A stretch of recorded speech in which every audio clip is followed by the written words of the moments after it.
क्या आप जानते हैं कि भारत के इतिहास में एक ऐसा इंसान भी हुआ है जिसे देखने के लिए जब वो सड़क पर निकलता था तो चलती ट्रेनें रुक जाती थीं? लोग अपने घरों के टीवी पर हार फूल चढ़ा देते थे और साक्षात भगवान मानकर उनके पैरों में गिर जाते थे। नहीं, मैं किसी राजा महाराजा की बात नहीं कर रहा।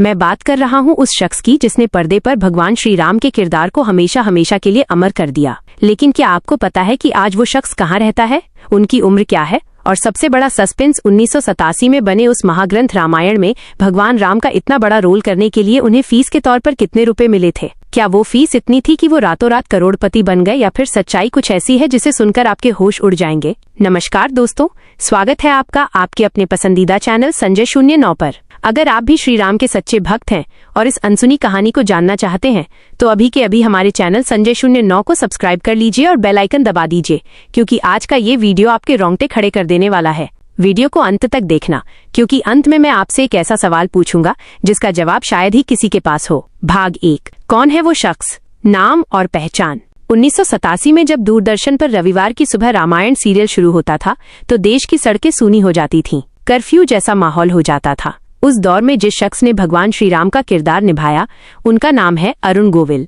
अरुण गोविल जी ने राम के किरदार को सिर्फ जिया नहीं बल्कि अपनी जादुई मुस्कान और शांत आंखों से उसे हर भारतीय के दिल में बसा दिया। आज भी जब लोग भगवान राम की कल्पना करते हैं तो चेहरा अरुण गोविल जी का ही सामने आता है। भाग 2, उनका पता और वर्तमान उम्र। अब बात करते हैं उस सवाल की जो आप में से बहुत से लोग जानना चाहते हैं। अरुण गोविल जी का जन्म 12 जनवरी 1958 को मेरठ, उत्तर प्रदेश में हुआ था। उन्होंने अपनी शुरुआती पढ़ाई भी वहीं से की। लेकिन अगर आज की बात करें यानी साल 2026 में अरुण गोविल जी की उम्र 68 वर्ष हो चुकी है। उम्र के इस पड़ाव पर भी उनके चेहरे का वो राम जी वाला तेज और वो दिव्य मुस्कान आज भी वैसी ही है। अब आप सोच रहे होंगे कि वो आज रहते कहाँ हैं, उनका पता क्या है?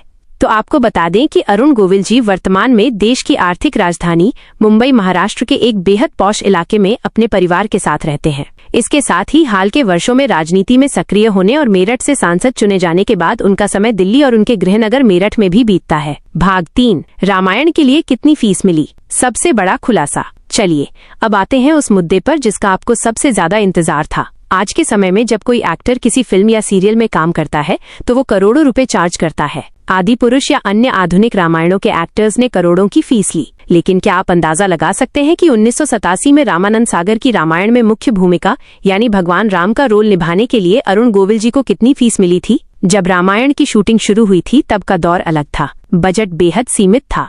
अरुण गोविल जी ने खुद एक इंटरव्यू में इस बात का खुलासा किया था कि उन्हें रामायण के पूरे एपिसोड्स, लगभग 78 एपिसोड और कई महीनों की दिन रात की मेहनत के लिए कुल मिलाकर मात्र 40,000 रुपए मिले थे। जी हाँ, आपने बिल्कुल सही सुना, सिर्फ 40,000 रुपए। आज के जमाने में ये रकम बहुत छोटी लग सकती है, लेकिन उस समय के हिसाब से यह एक सम्मानजनक राशि थी। मगर किरदार की भव्यता और उसकी लोकप्रियता को देखते हुए ये फीस बेहद कम थी। अरुण गोविल जी ने हमेशा कहा है कि उन्हें पैसों से ज्यादा जो मिला वो था देश की जनता का असीमित प्यार और सम्मान, जिसे दुनिया की कोई भी दौलत नहीं खरीद सकती। भाग 4, लेकिन कहानी यहीं खत्म नहीं होती। इस रोल को पाने के पीछे भी एक बहुत बड़ा सस्पेंस है। क्या आप जानते हैं कि रामानंद सागर ने पहले अरुण गोविल को राम के रोल के लिए रिजेक्ट कर दिया था?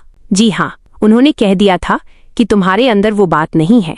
लेकिन फिर ऐसा क्या हुआ कि रातों रात पासा पलट गया। इसके अलावा जब वो सेट पर सिगरेट पी रहे थे तो एक अनजान शख्स ने उन्हें ऐसी बात बोल दी थी जिसने उनकी जिंदगी हमेशा के लिए बदल दी। उन्होंने उस दिन के बाद सिगरेट को कभी हाथ नहीं लगाया। ऐसी कई कहानियां हैं जो साबित करती हैं कि अरुण गोविल सिर्फ एक एक्टर नहीं बल्कि उस दौर में सचमुच एक प्रेरणा बन चुके थे। भाग 5, दोस्तों, अरुण गोविल जी ने जो इतिहास रचा वो शायद दोबारा कभी नहीं रचा जा सकता। आज वो हमारे बीच एक दिग्गज अभिनेता और राजनेता के रूप में मौजूद हैं। अब समय आ गया है आज के उस सस्पेंसिव सवाल का जिसका जवाब आपको नीचे कमेंट बॉक्स में देना है। आज का सवाल, रामायण की शूटिंग के दौरान एक ऐसा वाकया हुआ था जब सेट पर अचानक असली बंदरों की सेना आ गई थी। क्या आप बता सकते हैं कि वो रामायण का कौन सा दृश्य सीन था जिसकी शूटिंग के वक्त साक्षात हनुमान जी के रूप में वो वानर सेना वहां पहुंची थी? जिसका भी जवाब सबसे सही और दिलचस्प होगा उसे मैं अपने अगले वीडियो में शाउट आउट दूंगा। अगर आपको अरुण गोविल जी की ये अनसुनी कहानी और संजय 09 का ये वीडियो पसंद आया हो तो इसे लाइक करें, अपने दोस्तों और परिवार के साथ शेयर करें।